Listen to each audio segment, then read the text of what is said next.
खुलुमबाय साफ्रोमबो एनबिटि लाइभ नायगिरि रायजो राजाफोरनिसिम बे समाव खुलुमनाय जासिबाय। दा बे समाव जोङो मोनसे गोनांथार आबाद बिथिंनि रादाब फोसावनो थाखाय आखायाव लादों। जोङो दंफैयो उदालगुरिनि नैबे साखाथियाव थानाय बैग्रिगुरि गामियाव सासे ड्रागन आबाद मावनानै जाफुंसार जानो हानाय बिथां सतेन बसुमतारीनि जोङो बिथांनि ड्रागन बागानाव जोङो दंफैयो। दा बिथांनिफ्राय जोङो नुनो मोन्दों गोबां ड्रागन बिफांफोर बेवहाय नुनो मोन्दों, गोबां मोजां दायो बिबार बारहांबाय। दा बिथाङा जे बेबायदि गोबांथार ड्रागन आबाद मावनानै जाफुंसार जानो हादों, रां खामायनो हादों आरो न'खर दैदेननो हादों, बे बिथिङाव आबादारि बिथां सतेन बसुमतारीनिफ्राय जोङो दिनै नैबे हाबाफारिनि गेजेरजों गोबांथार बाथ्रा मिथिनो नाजागोन। दा नोंथांनि बे बागानाव दिनै नुनो मोन्दों गोबां ड्रागन बिफांफोर दङ। नोंथाङा माब्लानिफ्राय बे गायनाय हाबाफारिखौ जागायजेनो? आं बेखौ स्टार्ट खालामदों 2020निफ्राय। 2020आव फार्स्ट बिगासे गायजेनदोंमोन।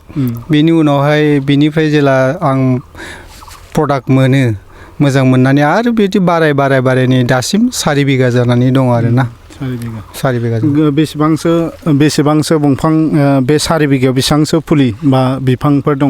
बे गासै बिफाङा बेयावहाय 800सो दं आरो।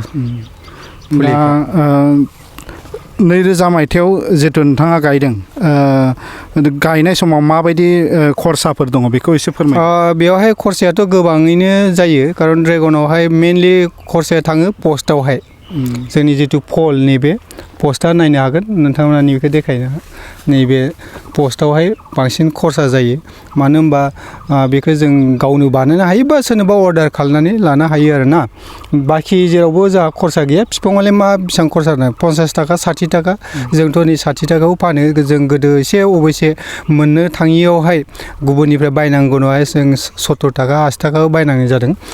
बिनिफ्राय जोङो नैबे रिं होआबासिनो, बेहाय रिं होआबासिनो माबानि मटर साइकेलनि टायारखौनो होबाय, बा खम खरसायावनो जायो आरोना। अब्ला जों पार बिगा 1.5 लाख खरसा हमनानै ला आरो मोनसे बेखौ गायनो थाङोब्ला आरो पार बिगा। आदसा, नोंथाङा जितु बे आबादखौ मावनायाव सोरनिफ्राय बेखौ सोलोंजेनामोन बा सोरनिफ्राय मिथिनानै बे आबादखौ, जिहेथु ड्रागननि बागै जोंनि बे ओनसोलफोराव गोबांथार गियान गैया आबादारिफ्रा, दा बे बिथिङाव नोंथाङा माब्लानिफ्राय सोरनिफ्राय जोलै मोननानै बा सोरनि थुलुंगाजों बे आबादखौ मावनो हायो बा मुलाम्फा गोनां होननानै मिथिजेननाय, बेखौ एसे फोरमायदो। बे बिगासे आं जेला 2020आवहाय गायजेनो, अब्ला आं बेखौ इउटुबावहाय नायबाय थायोमोन बे ड्रेगननि खेथि बिखयै। अब्ला बेखौ नायै जेला आं माने गोसो गुदुं जायो, अब्ला आंनि लोगो सासे जोंहा रसिलाल नार्जारि होननाय बिथाङा मास्टारबो मावो, बिथाङा गायबाय हादोंमोन। अब्लानो आं बेखौ नायनानै बिथांनिफ्रायनो फुलि माखासे लाबोबाय आरो गुबुन माने गोजान जायगानिफ्राय बिहरनानै, बेंगलथिंनिफ्राय बिहरनानै आं बे बिगासेखौ गायजेनदोंमोन आरोना। बेनिफ्राय जेला जों लाब मोनो, मुलाम्फा मोनो, अब्ला आं बेनिफ्राय लासै बारायबोनानै दासिमहालागै माने 4 बिगानि बारा जानानै दं आरोना। दा माबे जोलैखौ, ड्रागन हिसाबै गोबांथार भेराइटि थानो हागौ, जोलैफोर थानो हागौ, दा बेनि बेलायाव नोंथाङा गायोब्ला मुलाम्फा गोनांसिन माबे जोलैखौ नोंथाङा साजेस्ट होगोन आबादारिफोरखौ? बे मोजां सोंलु। मानो होनबा आंबो प्रथम बे भेराइटिनि बिखय बुजियाखै। ड्रागन नालाय ड्रागन एखे सानदों, गया जेरै गय, खिन्थु दायो गयफ्राबो हाइब्रिद ओंखारबाय। थिग बेबायदिनो ड्रेगनावहाय अनेक भेराइटिस दङ, 100नि बारा, 150नि बारा भेराइटिस दं होननानै आं मिथियो। दासिम आंनि बागानाव दायो आं 6टा भेराइटि सोनो हाबाय। प्रथमथ' जितु जों गायदोंमोन बि भेराइटिमोन, बिनि माने फिथाइफ्रा मोजां जाया, फिसा आरो ग्रथआ खम जायो।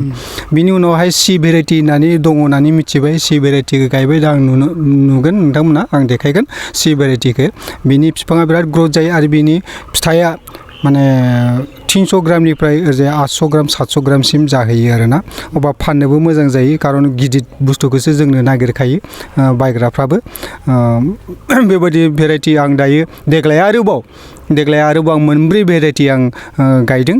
बे जाहैबाय ताइवान पिंक, ताइवाननि बेखौ ओमफ्राय श्रीलंकान रेड आरो मरक्कान होननाय आरो बेनि उनावहाय जाम्बु होननाय आरो इजराइलि इयल' फिथाइया इयल' पुरा मोनबा गोमो जायो आरो सिङाव खिन्थु गुफुर खिन्थु जानो ओरैबायदि मोजां बेनि फ्लेभारा अरेन्ज फ्लेभार आरो ओंखायनो बे मोनब्रै जातखौ भेराइटिखौ आं दायो गायबावबाय आरो गुबुन उननियावहाय साबसिन भेराइटि होननानै बुङोबा दा ताइवानखौ होननानै बुङो जाम्बुखौ होननानै बुङो मरक्कनखौ होननानै बुङो दा बे भेराइटिया आंनाव दं आं दा नायनो हागोन आं बेखौ अलरेडि गायबाय आरोना बे 800सो जिथु दंफां दङ बेनिफ्राय नोंथाङा बेसेबांसो प्रडाक्सन खालामनो हागोन बेसेबांसो कुइन्टेल बेबायदि प्रडाक्सन खालामनो हागोन ड्रेगननि आसोल मेनआ जाहैबाय प्रडाक्शना बेनिफ्राय जितु जों प्रफिट मोननो हायो बे प्रफिटआ जाहैबाय आंनि जत्न सायावहाय ड्रेगनखौ एसेबां जत्न लानो हायो अब्लानो जोंहा बेयाव प्रफिट मोनो मानो होनबा पार बिगा खमावनो एकदम मिनिमाम माने 2 लाख थाखा ड्रेगननिफ्राय जों प्रफिट लानो हायो आरो जुदि मोजाङै बेखौ जत्न लायोब्ला अब्ला जोङो 2 लाखनिफ्राय 3 लाखसिम इनकाम मोनो होननानै जों मिथियो मानो होनबा गुबुना जेरै गुबुन कान्ट्रिसफ्रावथ' 4 लाख खालायो बिसोर इनकाम खालाय माने जेरैखि भियेटनामफ्रा खारन भियेटनामावनो बे बुस्थुआ जाजेननाय दा जोंनि बेयावहाय जोंनि एक्सपिरियेन्स बारा गैया हिसाबै दायो जोंनि जत्नआ हयथ' खम जानो हागौ ओंखायनो जों मिनिमाम 2 लाखखौ जों मोननो हायो आरो बेयावहाय दा आरो भेराइटिनि सायावहाय सोनारो आरो मोजां भेराइटिखौ गायोब्ला जों मोजां भेराइटिजों मोजां फिथाइ मोननो हायो ओंखायनो जों भेराइटिखौ मेनलि जोङो भेराइटिखौ मोजाङै चइस खालायनांगौ आरो जों ड्रेगन होननानै गायहैयो बे बिराद गिदिर भुल ओंखायनो फैनानै बागानफ्राव नायनानै बबे भेराइटिया मोजां जामारदों बबे भेराइटिया फिथाइ गिदिरमान बेफोरखौ नायनानै बे भेराइटिफोरखौ लांनानै चइस खालामनानै गायहैनाया मोजां आरो दा नोंथांनाव बेबायदि फुलिफोरबो फाननायनि सुबिदा दङ नामा औ आंनावहाय दायो एभेलेबेल दं सि भेराइटिया दङ बाखि आं जितु 4-5 भेराइटिनि खोथा बुंदों ताइवान मरक्कन जाम्बु श्रीलंका बेफोर आं देग्लायसो गायदों खालमासिनिफ्राय आंनिफ्रायबो बे भेराइटिनि फुलिखौ मोननो हागोन आरो नांगौबा लांनो हागोन आरो आंनाव दायो सिनि भेराइटिया एभेलेबेल दङ आरोना आरो अलरेडि बुकिंबो दंखायो माखासे नांगौब्ला सोरनोबा लानो हागोन गोजोनथाव होननानै बुंनांगोन आबादारिफोरनि थाखाय बागानाव नायनानैनो बिथां सतेन बसुमतारीनिफ्राय जोङो आबादारिफ्रा फुलिखौ बुथुमनो हागोन बा नायनानै बासिनानै माबे भेराइटिखौ मोजां मोनो बासिनानै फुलिफोरखौ लांनो हागोन होननानै बिथाङा फोरमायो आरो मोनसे गोजोनथाव खौराङा बेनो बिथाङा बिगाफायाव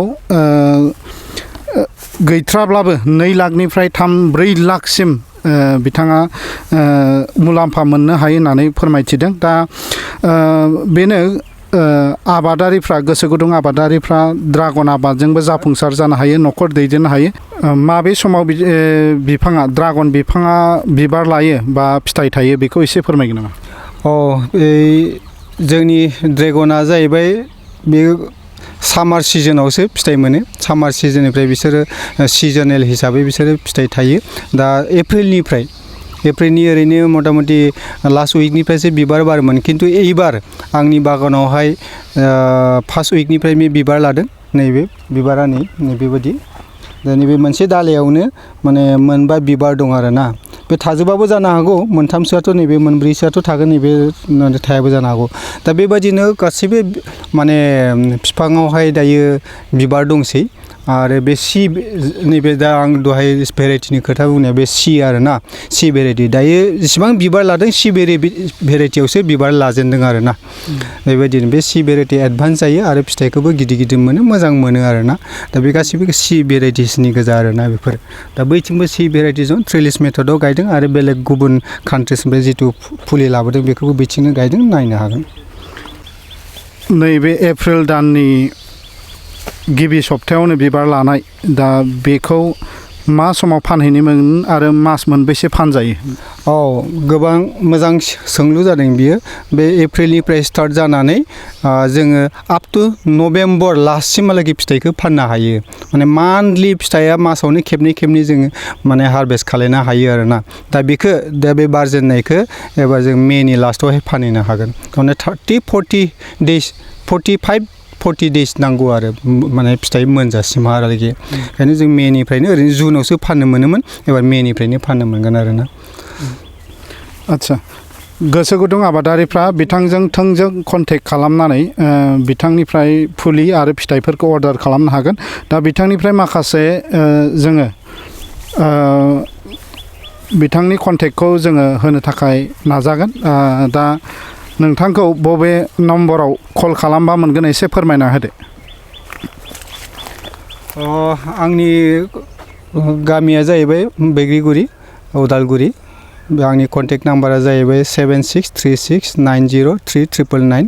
बे नाम्बाराव कन्टेक्ट खालामनानै नांगौब्ला आंनि जितु फुलि ड्रेगन आरो फिथाइफोरखौबो लांनो हागोन। मानो होनबा आंनि फिथाइखौ न'निफ्रायनो लांजोबो, जों माने मार्केटाव थांनानै फानहैलायनो दरकार गैया।